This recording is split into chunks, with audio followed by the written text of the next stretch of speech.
প্রিয় রাজারবাগের এই এলাকার বিভিন্ন অ্যাপার্টমেন্ট বিল্ডিংয়ের আমার সকল সম্মানিত মুরব্বিয়ান ভাই ও বোনেরা, আসসালামু আলাইকুম। আমাদের খুব আশ্চর্য লাগছে, ভালো লাগছে যে এলাকাটা একসময় আমি ছোটবেলায় খুব বেশি রকম আসা যাওয়া করতাম বিভিন্নভাবে, বিভিন্ন কারণে। এখানে আমার বন্ধুরা থাকতো, অনেক বন্ধুরা আমার এখানে এই এলাকাতে, এই রাস্তা দিয়ে ঢুকে বাঁদিকে বেরিয়ে সামনে গেলে বাড়িগুলো আছে দুদিকে। আমার অনেক বন্ধু, একবার ঘনিষ্ঠ বন্ধু, সমবয়সী, আবার সিনিয়র কিছু বন্ধু তারা এখানে থাকতো, আসা যাওয়া করতাম। দীর্ঘদিনের ব্যবধানে আজকে আমার বন্ধুরা সকলেই বয়স হয়ে গেছে। এখানে অনেক নতুন মেহমানদের আগমন ঘটেছে, নতুন মানুষ আগমন ঘটেছে। এখানে আপনাদের গ্রো অ্যাপার্টমেন্ট যেটা আছে, এখানে সম্ভবত দুটি বিল্ডিং ছিল, একটা ছিল ছায়ানির আর একটা ছিল আলতাফ মাহমুদ থাকতে বিল্ডিং আছে, ইকবাল সাহেবের বাসা ছিল, দুটো মিলে একটি বিল্ডিং হয়েছে। তো আরো অনেক অ্যাপার্টমেন্ট হয়ে গেছে। ফলে কি হয়েছে, আগে ছিল একটা বাড়ি, একটা টিন শেড বাড়ি ছিল, কিংবা দোতলা বিল্ডিং, ম্যাক্সিমাম দোতলা বিল্ডিং, সেখানে এখন 20 তলা অ্যাপার্টমেন্ট হয়ে গেছে। তার মানে কতগুলো নতুন পরিবার আসছে, নতুন ফ্যামিলি আসছে এখানে। এটা এখন দীর্ঘদিন 1000 না থাকার কারণে সকলের সঙ্গে আমি পরিচিত নই। হয়তো বলবেন যে না, আমাকে আপনারা চিনেন, হতে পারে, টেলিভিশন রেডিওতে দেখছেন, পুলিশ পিরাজ ছেড়েও দেখছেন, পুরো আবার ওই যে বড় গাড়ি একটা আছে না, ওই যে জেলের গাড়ি ঘোরার সময় দেখছেন, আমার সময় দেখছেন, হতে পারে। বহুদিন জেল খাটতে হয়েছে। আজকে যেখানে দাঁড়িয়েছি আমরা ভোটের জন্য,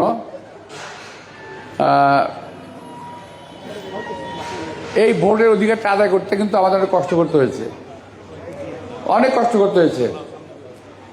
আমরা যখন হরতাল করি, মিছিল করি, মিটিং করি 17-18 বছর, তখন আপনাদের রাজারবাগবাসীর সকলেরই কম বেশি অসুবিধা হয়েছে। গাড়ি নিয়ে বেরোতে পারেন নাই, কিংবা আমাদের সমর্থন দিয়েছেন, অথবা কি অসুস্থ হয়েছেন, হসপিটালে যেতে পারেন নাই, ভুক্তভোগী হয়েছেন সবাই কম বেশি।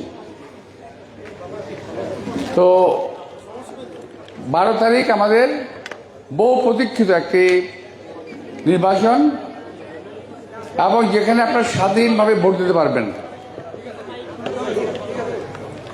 আগের মতো সে দস্যুতা গুন্ডামি হওয়ার সম্ভাবনা কম। তাতে আমার ধারণা যে আমাদের এই সেন্টারে আপনারা সকলেই যাবেন। মনে রাখবেন, আপনার একটি ভোট কিন্তু শুধুমাত্র আমাকে এমপি বানাবে না, দেশের ভাগ্য নির্ধারণ করবে। যদি ভাবেন যে আব্বাস সাহেবকে ভোট দিলাম কিংবা দিলাম না, কি আসে যায় না, এই ভোটটা কিন্তু আমি মাত্র একটা মার্ক প্রতীক নিয়ে আপনাদের সামনে এসেছি, কিন্তু আমি একটা জাতীয় প্রতিনিধির বিষয়ে কিন্তু আমি প্রতিনিধিত্ব করবো আপনাদের পক্ষে।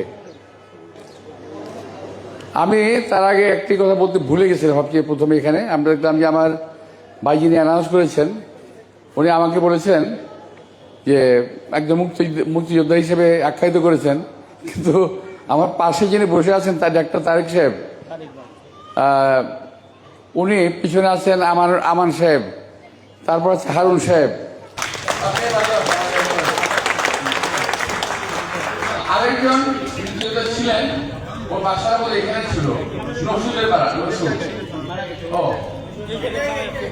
নসুদের বাসা এখানে, নসুদ ছিল। অর্থাৎ আমরা একদল মুক্তিযোদ্ধা এখানে যুদ্ধ করেছি। তো এই জন্য পরিচয় করে দিলে, আপনি যদি আজকে পরিচয় না হয়, তাহলে আমাদের ভবিষ্যৎ প্রজন্ম ওদের সঙ্গে জানবে না। একটা সাধারণ মানুষ বটেই, এর সঙ্গে অতিরিক্ত আছে একটা বীর মুক্তিযোদ্ধা। এটা একটু আমাদের, আমি বলছি বহু কারণ আছে, কারণ আজকে মুক্তিযুদ্ধকে এবং মুক্তিযোদ্ধাদেরকে কটাক্ষ করা হচ্ছে বিভিন্নভাবে।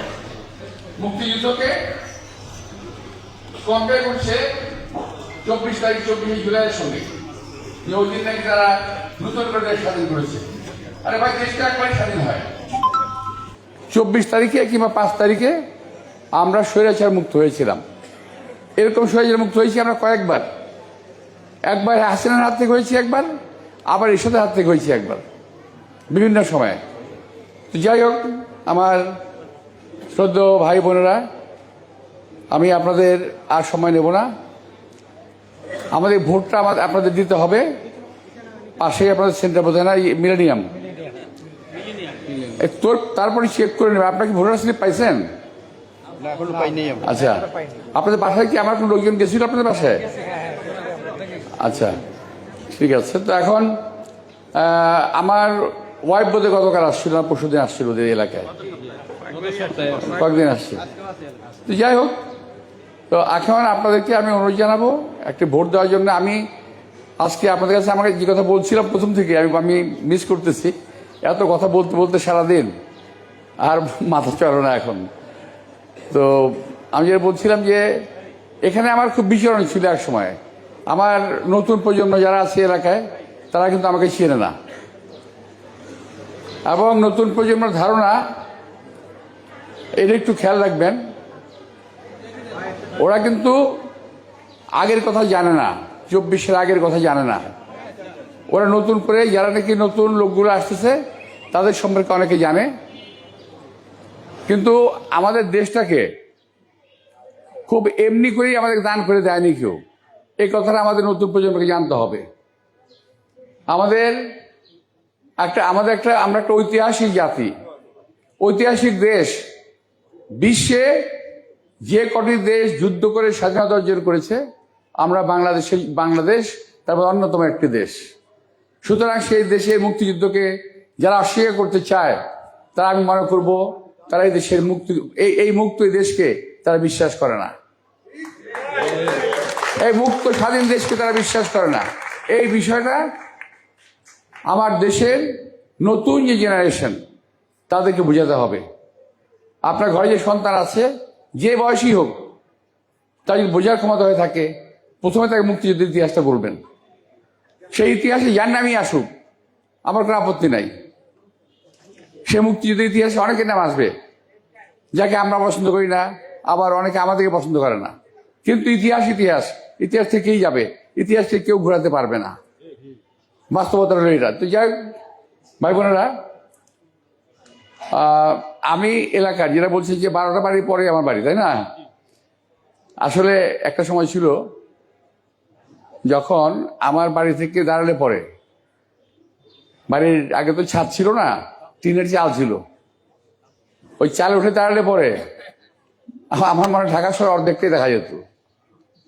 এত বিল্ডিং ছিল না, এত হাই রাইজ বিল্ডিং ছিল না। এখানে তো ছিলই না।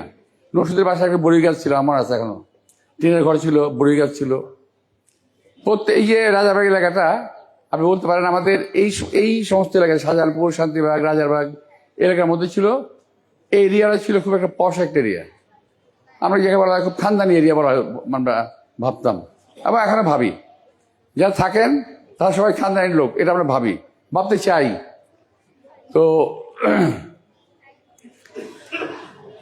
আমি আগের মতো, বয়সটা তো নাই, আগে তো ধরেন এই বাসা আড্ডা মারতাম, ওই বাসা আড্ডা মারতাম, আমার বাসা আড্ডা হতো। তারপর আমাদের একটা সোসাইটি ছিল, মানে এখন যেমন আপনাদের রাজাবাগ সোসাইটি, শুধু রাজাবাগ মিলে, আগে আমাদের সোসাইটি অনেক বড় ছিল। আমরা নিজেরা অনুষ্ঠান করতাম, কখনো ওয়াজ মাহফিল, কখনো নাটক, কখনো গানের অনুষ্ঠান, এই অনুষ্ঠানগুলো আমরা করতাম। আমরা নিজেরা উদ্যোগ নিয়ে আমরা লাইব্রেরি করেছিলাম বই পড়ার জন্য। তো এই জিনিসগুলো এখন আর আমাদের মধ্যে নাই, ঘাটতি পড়ে গেছে।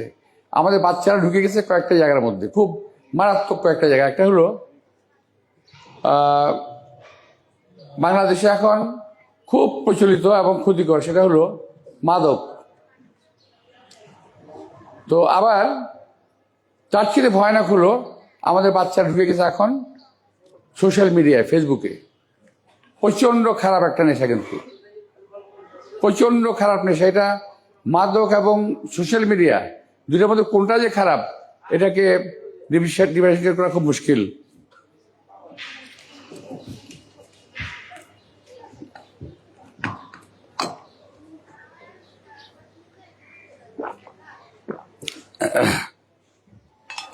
এটাকে ভাগ করা খুব মুশকিল এখন।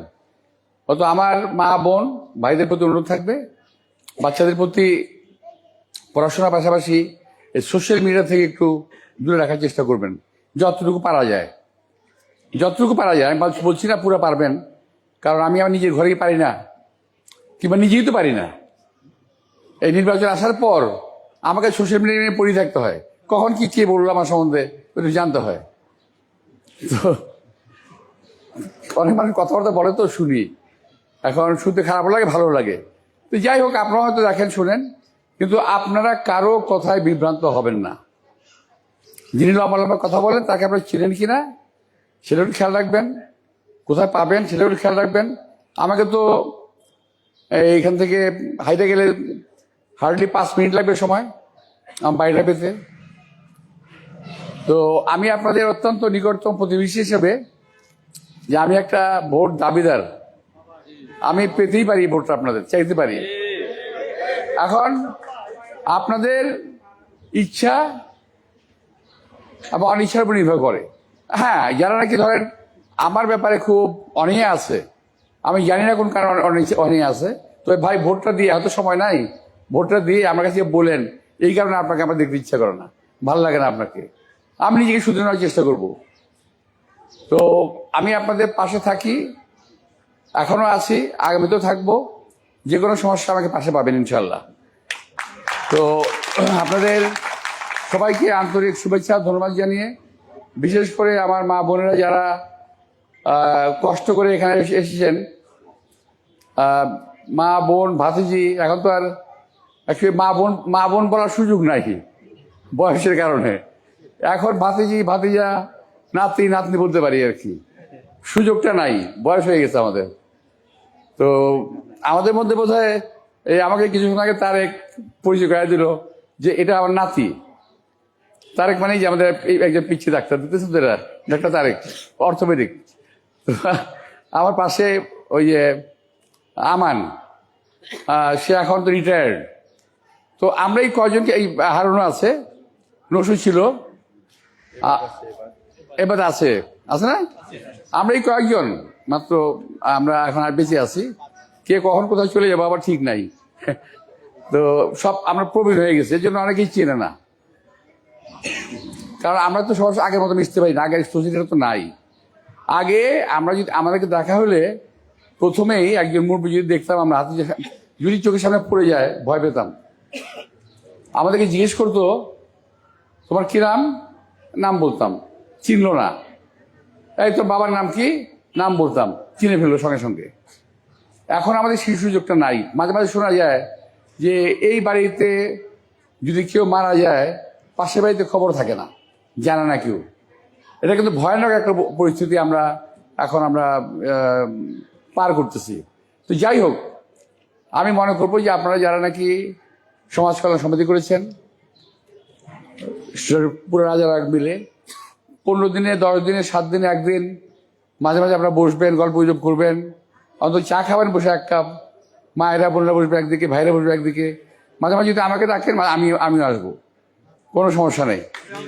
তো আমরা তাতে পরস্পরের প্রতি পরস্পরের একটা আকর্ষণ বাড়বে, সম্পর্ক বাড়বে, পরিচিতি বাড়বে। আজকে আমি অনেক কথা বলতেছি এখানে আপনাদের সামনে, কিন্তু দেখা গেল রাস্তা দেখা হলো আপনাকে আমি চিনি না, এই পরিচিতি না, আরো ঘনিষ্ঠভাবে আমাদের পরিচিত হতে হবে। আমি শুধু আমার সঙ্গে না, একে অপরের সঙ্গে, এই পাড়ার, এই এলাকার, এই শাহজাহানপুর, এই রাজারবাগ, মালিবাগ, শান্তিবাগ, সব মিলে কিন্তু আমরা পরিবার। আমরা কিন্তু সবাই সিদ্ধ স্কুলে পড়তাম এক সময়, অনেক দূরে, এখান থেকে পায়ে হেঁটে যেতাম, আবার পায়ে হেঁটে আসতাম, রিক্সা ছিল না।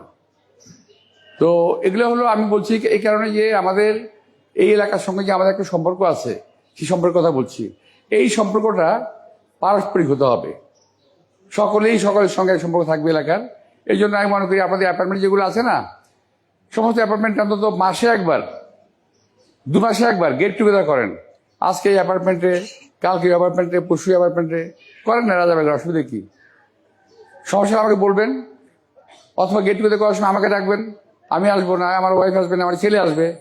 আমি চাচ্ছি যদি আমরা একে অপরের পরিচিত না হই, তাহলে কিন্তু সমাজের জন্য খুব ক্ষতিকর একটা ব্যাপার। তো ভাই আর বেশি কথা বলবো না, নির্বাচনের দিন যাবেন দয়া করে, কষ্ট হলেও ভোটটা দেবেন। আর এখানে যারা বুঝতে আছেন সবাই আমার জন্য অন্তত 10টি করে ভোট কালেক্ট করেন।